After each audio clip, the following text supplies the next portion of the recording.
Assalamualaikum warahmatullahi wabarakatuh. Perkenalkan, kami dari kelompok 1B besar B kecil yang beranggotakan Kak Putri, Halo, berikutnya ada Kak Arya, Halo Kak, Kak Intan, halo Kak.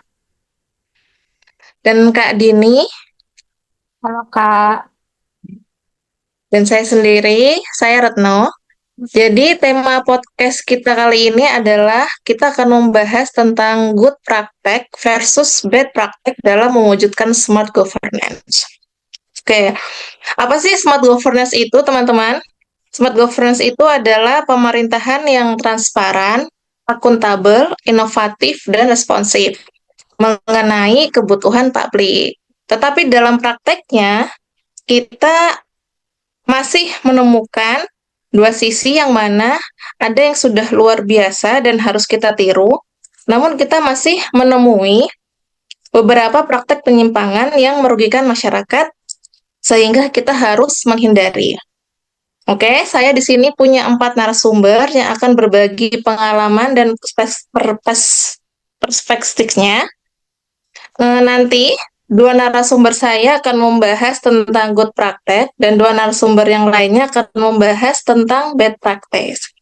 Kita mulai yang pertama dari Kak Arya. Silakan, Kak Arya.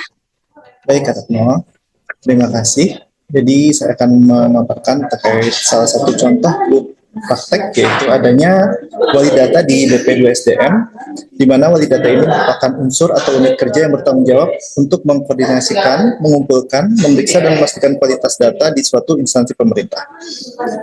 Agar wali data ini bisa berfungsi secara optimal, tentunya beberapa faktor kunci yang menentukan keberhasilannya. Yang pertama, komitmen dan dukungan pimpinan, di mana keberhasilan wali data dimulai dari komitmen pimpinan instansi. Yang kedua, koordinasi yang efektif antar unit, di mana harus ada kolaborasi dengan berbagai produsen data.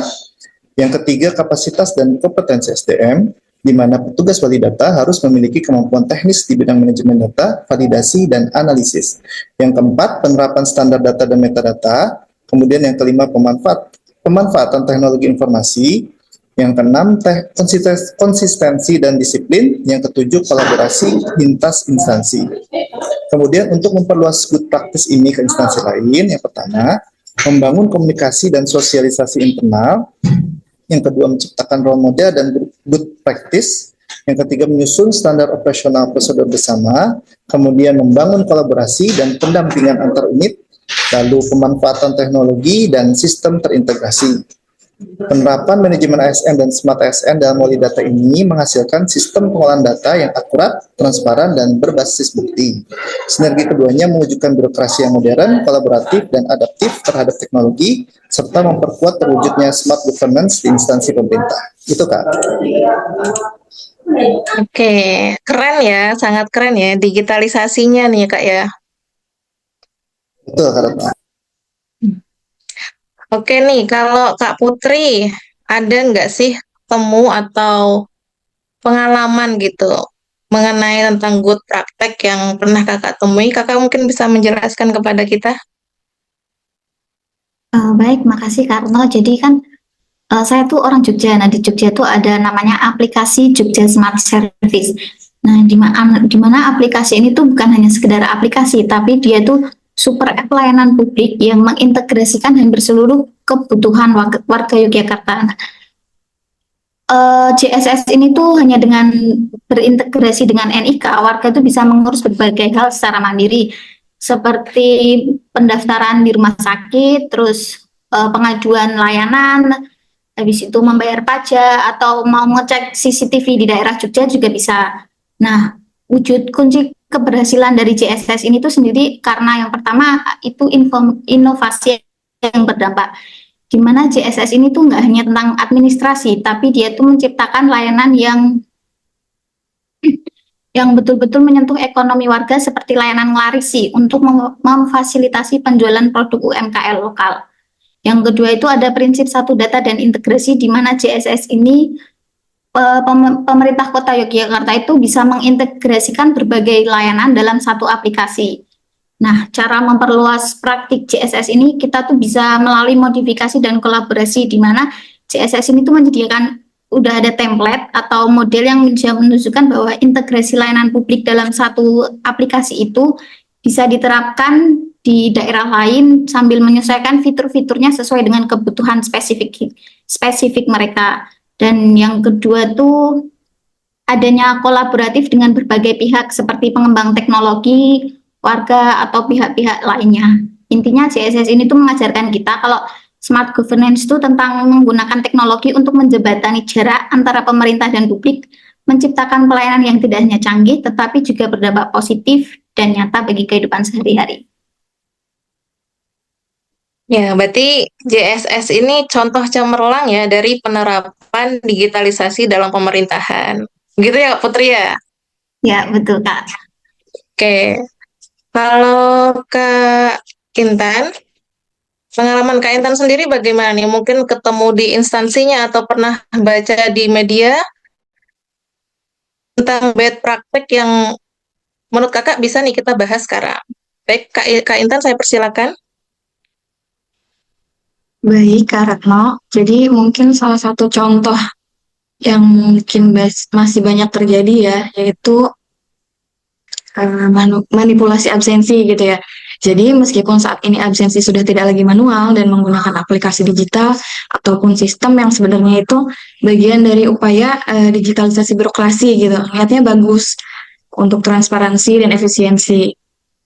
Tapi sayangnya ada celah yang dimanfaatkan, misalnya ada oknum yang pakai aplikasi fake GPS supaya kelihatan hadir padahal tidak ada di lokasi kerja, seperti itu. Nah, hal ini tuh bisa disebabkan oleh beberapa hal ya Kak. Yang pertama mungkin pengawasan lemah dan tidak ada konsekuensinya, di mana ASN yang terbukti memanipulasi absensi ini tidak menerima sanksi yang disiplin. Sanksi disiplin yang tegas atau sanksi yang diberikan itu tidak sebanding dengan pelanggaran. Nah, pimpinan unit ini biasanya menganggapnya masalah kecil yang justru malah merusak profesionalisme ASN. Kemudian juga budaya kerja yang permisif, di mana pelanggaran dianggap hal biasa dan pimpinan unitnya itu banyak yang meloloskan gitu demi harmonisasi tim dan mengabaikan prinsip akuntabilitas. Kemudian selanjutnya rendahnya integritas digital, di mana ASN ini memanfaatkan celah teknologi gitu untuk mengakali sistem. Hal ini menunjukkan kurangnya etika digital dan integritas dalam bertransformasi menjadi smart ASN. Nah, gimana sih cara mencegahnya? Salah satu caranya yaitu dengan verifikasi multifaktor gitu ya. Bisa dengan mengkombinasikan GPS dan biometrik. Hal ini bisa mencegah ASN untuk tidak absen jika ia tidak berada di depan kamera sistem yang akan mendeteksi wajahnya gitu. Jadi bagi manajemen ASN, verifikasi multifaktor adalah alat yang sangat diperlukan untuk menegakkan sistem merit dan akuntabilitas. Kemudian yang kedua yaitu integrasi ketat ke disiplin pegawai dan memperkuat peran atasan dengan memberikan sanksi yang tegas, di mana pimpinan ini harusnya menjadi teladan dalam kepatuhan digital. Atasan yang disiplin dan menggunakan sistem digital dengan benar akan menjadi smart ASN leader. Begitu. Jadi mereka ini sudah menganggap sepele ya Kak sebenarnya ya. Betul, Kak. Oke, yang terakhir itu Kak Dini. Saya persilahkan jika ingin menjelaskan tentang bad prakteknya. Kalau aku sih Kak, dari backnya itu kasus dugaan pungli dalam rekrutmen P3K di Bangkalan Kak. Jadi ini tuh menunjukkan lemahnya transparansi dan pelanggaran, terutama terhadap prinsip merit system ya. Jadi peserta diminta membayar biaya tes kesehatan melebihi tarif resminya nih. Dan ini tuh terjadi karena kurangnya keterbukaan informasi, sistem pembayarannya masih manual, serta budaya kerja belum sepenuhnya berintegritas. Nah, untuk solusinya itu proses rekrutmen itu harus dilakukan secara digital dan transparan, mulai dari pendaftaran hingga pengumuman gitu, Kak. Sistemnya juga tuh perlu memiliki audit digital dan portal pengaduan online sehingga pengawasan bisa dilakukan secara real time. Itu aja sih Kak kalau dari aku. Oke, makasih atas pengalamannya ya Kak Dini ya. Iya. Semuanya. Jadi kita bisa kasih kesimpulan nih bahwa keberhasilan mewujudkan smart governance ini sangat bergantung kepada profesionalisme dan kinerja dengan didukung oleh digitalisasi, inovasi, dan kolaborasi. Serta kita harus namanya itu menjauhi yang namanya penyalahgunaan wewenang dan rendahnya akuntabilitas. Oke, mari kita perluas praktek yang baik dan hentikan praktek yang buruk demi pelayanan publik yang lebih prima. Oke, mungkin sekian selesai dari podcast kami. Terima kasih kepada narasumber kita dan terima kasih kepada yang sudah mendengarkan. Saya tutup. Assalamualaikum warahmatullahi wabarakatuh. Terima kasih semuanya. Waalaikumsalam. Terima kasih juga Kak Retno. Terima kasih semuanya.